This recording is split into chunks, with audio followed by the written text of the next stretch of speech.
everyone. Welcome back to a brand new episode of To All the Men I've Swiped Before. I'm your host, Swiped Out, and truly, I am. That's probably why this podcast has been on hiatus for so long.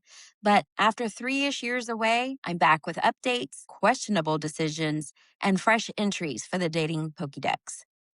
In normal news, I moved. I changed regions. I'm no longer in Texas. I moved to the East Coast in late 2023, and I haven't looked back. The men in Texas had already provided more than enough material for several seasons of this podcast. You heard the stories, the married ones, the high ones, the I'm not looking for anything serious ones that I somehow took as a challenge. When I accepted a promotion and moved across the country, I thought, perfect, a whole new dating pool. As it turns out, changing zip codes does not magically improve the species. The good news is today's story doesn't even start on a dating app. It starts with something far more dangerous, a setup. Before we begin, let's open the dating Pokédex. Today's entry, number 008, the friend of a friend. Type, rare spawn. Habitat, reunions, weddings, cookouts, church events, and anywhere people still know your mama. Special attack appears trustworthy because they've already passed someone else's background check. Hidden ability creates hope without creating momentum. Weakness, direct communication. Now let's meet Shaggy. Picture it. South Carolina, October 2024.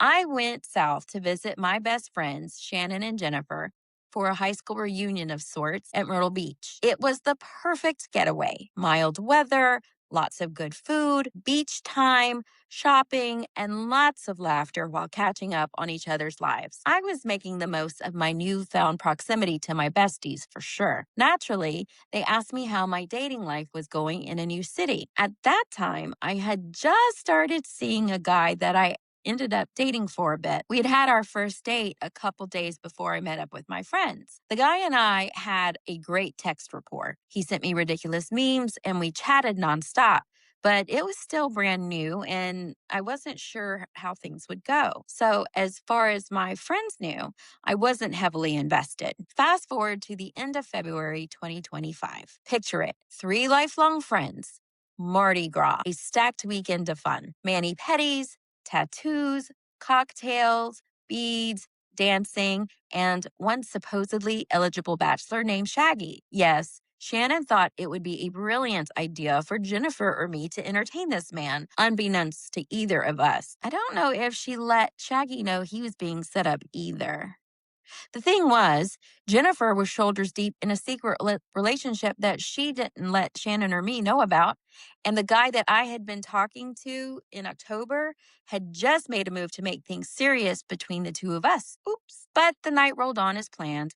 We piled in the car and went to Shaggy's house to pick him up for dinner. And the turned out to be a Mardi Gras party at a local dive bar. When we got to the bar, I do what I always do when there's great butt thumping music. I got on the dance floor. Now, no one would ever mistake me for Beyonce, but when music enters my body, it demands representation. Shaggy made his way over to me during a song and asked if I knew how to shag. Not the Austin Powers kind, the South Carolina dance kind. I learned the basic steps in school, but Shannon, Jay, and Shaggy had all been taking lessons at their local moose lodge. So Shaggy asked me to dance with him. I tried, but failed miserably because let's face it, my stubborn streak wouldn't let him lead. It was a good time, though, nevertheless.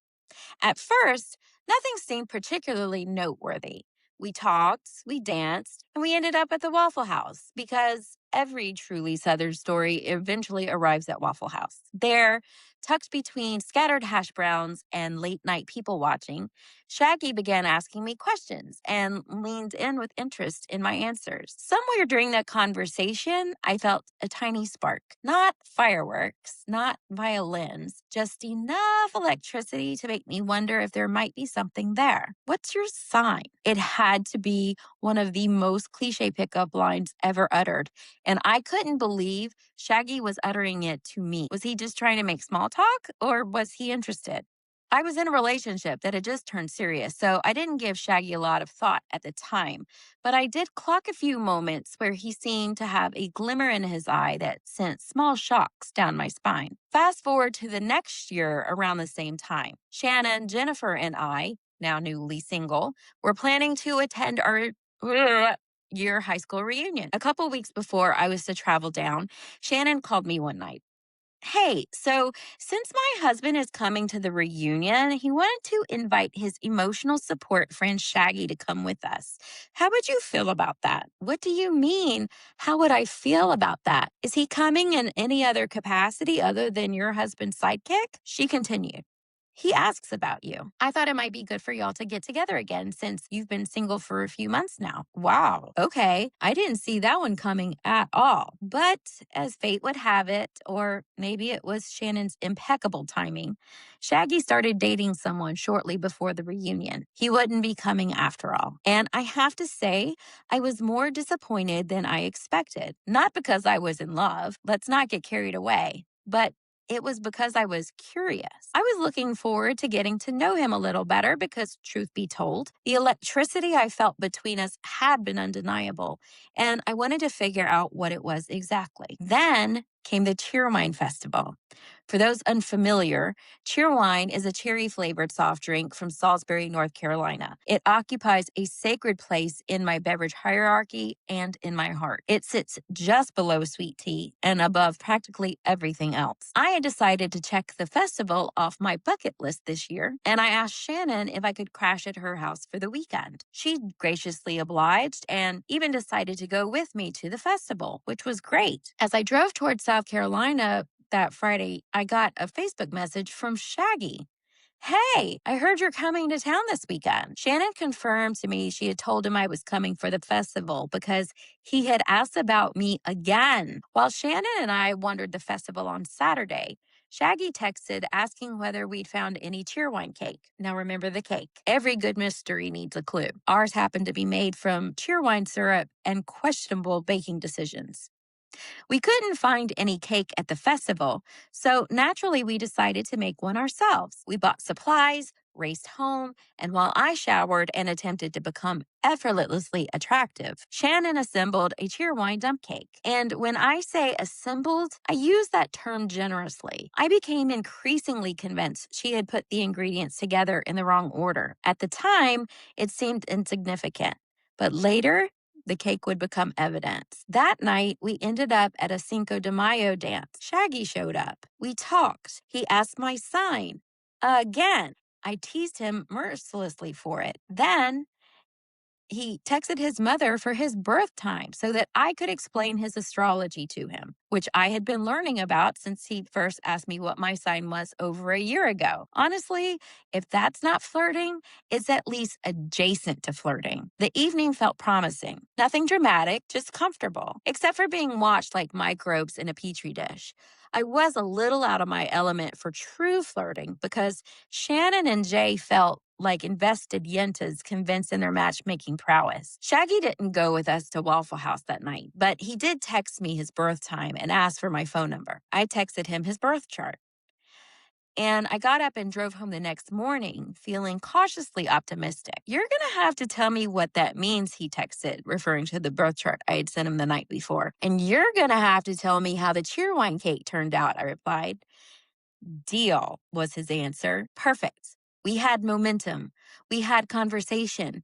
We had a cake based accountability system. When I got home, I sent him some information about his chart and asked whether it resonated. Crickets. And how was the cake? More crickets. One day passed, then another. Then enough time passed that I began questioning every life choice I'd made since the Clinton administration. Had I astrology too hard? Did I accidentally create the world's least sexy PowerPoint presentation? Had the cheerwine cake become sentient and warned him away? Eventually, I sent the dreaded double text and got nothing. Meanwhile, Shannon finally reported back on the cake. Against all odds, it survived. It wasn't a brick. It wasn't a weapon. It was apparently delicious, which means the cheerwine cake responded to me before Shaggy did. At least one thing from that weekend rose properly. What confused me wasn't that a man disappeared. Dating apps had already trained me for that. What confused me was that he wasn't an app guy. He was vetted. He was a friend of a friend, a man with a good reputation, a man who had apparently asked about me repeatedly over the course of a year. So what happened? To this day, I don't know. Maybe the timing was wrong. Maybe he changed his mind. Maybe I astrologied too close to the sun. But here's today's sweet tea lesson. Sometimes the attraction isn't the person. Sometimes it's the possibility, the unfinished story, the almost. Or what if? Shaggy wasn't a relationship. He was a question mark. And question marks have a funny way of becoming much bigger in our minds than reality ever would have made them. The truth is, I don't know why he disappeared. But after enough time passes, the reason almost doesn't matter. Because when someone genuinely wants to keep talking to you, they do. No decoding required. No committee meeting with your friends required. No birth chart required. Not even cheerwine cake is required. So where does Shaggy land in the dating Pokédex? The friend of a friend. A rare specimen that arrives fully vetted, generates tremendous optimism, and then vanishes before enough data can be collected for scientific study. Status, unresolved. Classification, escaped before tagging. That's all I have for you today. Join me next time for another entry in the Dating Pokédex. Until then, keep swiping.